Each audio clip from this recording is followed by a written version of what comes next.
कहियो कुछ आज भी हम गए थे, इनके कारण आधा घंटा लेट हुआ।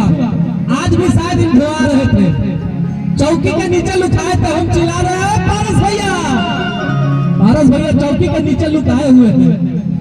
कहना है कौन चाची माँ के दरबार में बहनों ब्रह्मा विष्णु महेश भी अलग जगाते हैं, हम इंसानों की क्या क्षमता कि देवता मोनी अरे देव दुहाई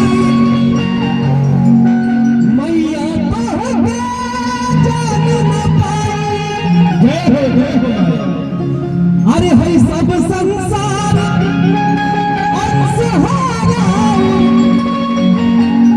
रौवे तो है सबके माई।